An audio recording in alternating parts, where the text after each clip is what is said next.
साथियों नमस्कार। Real news channel में आपका हार्दिक स्वागत है। जो सुप्रीम कोर्ट में माननीय सीजेआई गवई साहब की तरफ जूता उछाला गया था, वो सरासर देश की न्याय व्यवस्था या कहेंगे संविधान पर हमला था। हालांकि उस समय सीजेआई साहब ने उसको माफ कर दिया और सबसे बड़ी जो बात थी वो ये थी कि उन्होंने अदालत के काम को डिस्टर्ब नहीं होने दिया। और जैसे ही ये घटना हुई उस समय जूता उछालने वाले को वहां मौजूद सुरक्षा कर्मियों ने तुरंत दबोच लिया और जब उसको बाहर ले जा रहे थे तो वह नारा लगा रहा था कि सनातन का अपमान नहीं सहेंगे या सनातन का अपमान नहीं सहेगा हिंदुस्तान। इस तरीके की हरकत जब उसने की, इसके बावजूद भी सीजेआई गवई साहब ने तुरंत ही कहा कि इससे मैं विचलित नहीं हूं, आप लोग भी विचलित ना हो और अपना काम जारी रखें। दोनों पक्षों के जो वकील जिनकी सुनवाई चल रही थी उनको गवई साहब ने ऐसा कहा और अदालत का काम जो कि तो जारी रहा। अब इसमें काफी लोग ये भी कहने लगे कि सीजेआई साहब को माफ नहीं करना चाहिए था और उनके खिलाफ तुरंत एक्शन लेना था। लेकिन इसमें गवई साहब ने जिस समझदारी और जिस सूझबूझ से और अंबेडकरी और बौद्धिस्ट विचारधारा को फॉलो करते हुए जो अपनाया वो एकदम सही रास्ता था। उसके अलग जब वो घटना हुई है, हिंसक वारदात हुई है, तो सरकार का कर्तव्य बनता था कि उस पर वो एक्शन ले, लेकिन सरकार ने इसमें कोताही बरती और उसकी तरफ से कोई एक्शन नहीं लिया गया। हालांकि प्रधानमंत्री नरेंद्र मोदी जी ने रात को इससे संबंधित एक ट्वीट जरूर किया जिसमें इस घटना की निंदा की गई, लेकिन प्रधानमंत्री के लिए सिर्फ निंदा करना ही काफी नहीं था, उसमें यह इंश्योर भी करना था कि जो ये घटना करने वाला है या उसको उकसाने वाला है उसके ऊपर तुरंत ही दुरुस्त कार्रवाई होनी चाहिए थी, लेकिन ऐसा नहीं हो सका और जो नफरती चिंटू थे वो उसको सेलिब्रेट करने लगे और सीजेआई गवई साहब के खिलाफ काफी अनर्गल बातें और कई तरह के मीम, मतलब काफी अपमान उन लोगों ने किया। लेकिन जो केंद्र सरकार या दिल्ली सरकार या गृह मंत्री अमित शाह की पुलिस को जो एक्शन लेना चाहिए था वो नहीं लिया, जो बहुत ही जरूरी था। इतनी बड़ी घटना थी, क्यों नहीं लिया एक्शन या क्या सोचा था? तो मुझे इसमें थोड़ा सा यही लग रहा है कि हमारी जो सत्ता में बैठी पार्टी के लोग हैं वो शायद इसको ऐसे ही समझ रहे थे कि वो इसको दबा लेंगे और कोई रिएक्शन नहीं होगा, लेकिन हुआ इसका उल्टा। तमाम देश में लोग इस घटना को लेकर काफी आक्रोशित हुए, जगह जगह प्रदर्शन हुए और कुछ भीड़ जूतों की माला लेकर उस वकील के घर पर पहुंच गई जिसने वारदात की थी और वहां काफी नारेबाजी की, लेकिन वो वकील घर के अंदर छिप गया, वो बाहर नहीं आ पाया और पुलिस ने जाकर उसको बचाया। हालांकि वो भीड़ भी नारेबाजी करते हुए वहां से चली गई। लेकिन इन सब के बाद में हुआ क्या? भारतीय जनता पार्टी की केंद्र में सरकार है और देश के ज्यादातर राज्यों में भारतीय जनता पार्टी की सरकार है, तो भारतीय जनता पार्टी के नीतिकारों ने शायद यही सोचा होगा कि ज्यादातर राज्यों में हमारी सरकार है, केंद्र में हमारी सरकार है, मीडिया हमारे साथ है और इस घटना को हम दबा लेंगे, कुछ नहीं हो पाएगा। लेकिन ऐसा हो नहीं पाया।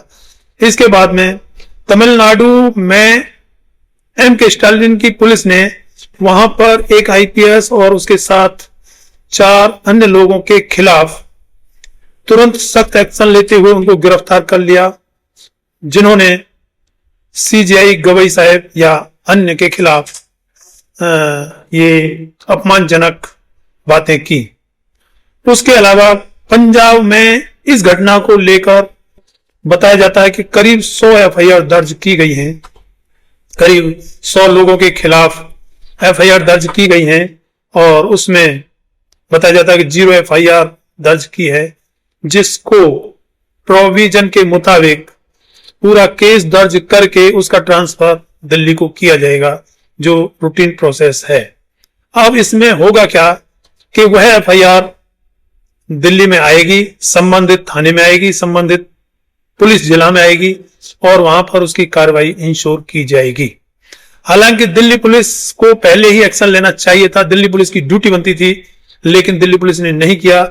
लेकिन जो पंजाब से 0 एफआईआर ट्रांसफर होकर आएगी उस पर दिल्ली पुलिस को पूरी कार्रवाई करनी ही होगी, क्योंकि प्रोविजन के मुताबिक जो केस रजिस्टर होकर आया है उससे दिल्ली पुलिस अब नहीं बच सकती है। तो दिल्ली पुलिस की भी काफी बदनामी हुई है, केंद्र सरकार और भारतीय जनता पार्टी की काफी बदनामी हुई है, और कार्रवाई फिर भी होगी। उसके बाद में जो भी रिजल्ट आएगा, हालांकि जैसा लग रहा है नफरती चिंटू किस संगठन से बिलोंग करते हैं वो भी दिखाई दे रहा है, उन्हीं की सरकार है उधर। हालांकि उसमें एक नफरती चिंटू जो यूट्यूबर है अजीत भारती, जिसने तमाम तरह की चीजें अपने उसमें अपने 2-3 साथियों को साथ बिठाकर की कि सीजीआई को मिलने पर दीवार में सिर मार दिया जाए, थूक दिया जाए, गाड़ी को घेर लिया जाए। और हालांकि उसने कहा कि मैं वैसे हिंसा में विश्वास नहीं करता, मैं वैसे गांधीवादी हूं। मतलब बहुत ही ज्यादा अपने आप को स्मार्ट समझते हुए इस तरीके की हरकत की है। और उसने साथ ये भी कहा सिस्टम भी हमारा, सरकार भी हमारी। तो ये देश के लिए बड़ी ही एक अजीब बात है, या कहेंगे दुर्भाग्यपूर्ण बात है कि अपराधी भी ये सोचने लगे कि सिस्टम हमारा है और सरकार भी हमारी है। ये देश के लोकतंत्र के लिए बड़ी ही घातक चीजें हो रही हैं जो नहीं होनी चाहिए थी। लेकिन फिर भी देश में बाबा साहेब डॉक्टर अंबेडकर का बनाया हुआ संविधान है, इससे कोई बच नहीं सकता। इसमें ऐसे ऐसे प्रोविजन हैं कि कोई आदमी या कोई सरकार या कोई संगठन अपने आप को बहुत स्मार्ट समझते हुए कितना भी आगे इसके खिलाफ बढ़ जाए, अल्टीमेटली या अंत में उसको अपने ठिकाने पर आना ही पड़ेगा। उस घटना के बाबत लोग धर्म का भी सहारा ले रहे हैं, और उस नफरती वकील ने भी धर्म का सहारा लेकर इस तरीके की बातें की। और उसके बाद में उसने इंटरव्यू पर, टेलीविजन पर इंटरव्यू में काफी चीजें कही, और उसे किसी तरह का कोई पछतावा भी नहीं है। शायद वो यही सोच रहा होगा कि वो बच जाएगा, लेकिन बचने की कहीं कोई संभावना नहीं है। अंत में उसको कानून के शिकंजे में आना ही होगा, और इस तरीके के अन्य नफरती लोगों को भी कानून से गुजरना होगा। बाबा साहेब डॉक्टर अम्बेडकर का बनाया हुआ संविधान है, और इसीलिए इसको इतना महान कहा जाता है कि प्राइमरी तौर पर, प्राथमिक तौर पर बेशक कोई आदमी संविधान से हटकर थोड़ा आगे बढ़ जाए, लेकिन आगे उसके लिए रास्ते बंद होते हैं और आगे वो ज्यादा दूर तक नहीं जा सकता, और कानून के शिकंजे में आना ही पड़ेगा।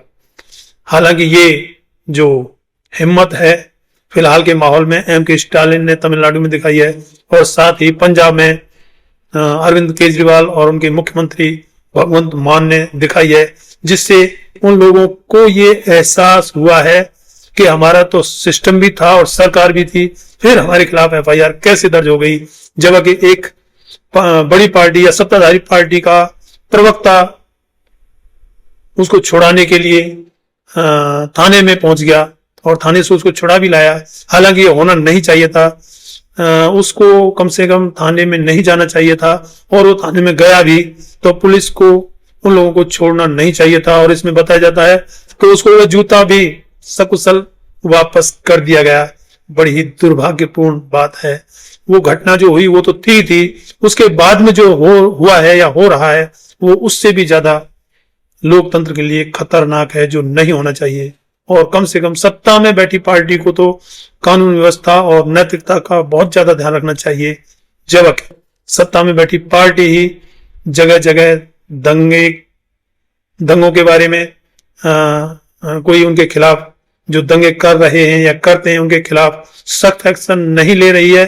जो उसकी ड्यूटी बनती है कि अगर कोई इलीगल काम होता है तो उसके खिलाफ सख्त एक्शन ले, और यह जनता को ये दिखाए कि वह सरकार या वह उस पार्टी की सरकार दुरुस्त हालत में कानून का पालन करते हुए अपराधियों के खिलाफ सख्त एक्शन ले रही है, जिससे कि कानून व्यवस्था और लोगों का विश्वास उसमें ज्यादा बढ़े। लेकिन फिलहाल ये होता हुआ दिख नहीं रहा है। लेकिन फिर भी बाबा साहेब के संविधान से कोई भी अपराधी तो कम से कम नहीं बच सकता। प्राइमरी तौर पर बेशक थोड़ा बहुत आगे बढ़ जाएगा, थोड़ा बहुत बच जाएगा, लेकिन अल्टीमेटली उसको कानून के शिकंजे में आना ही होगा।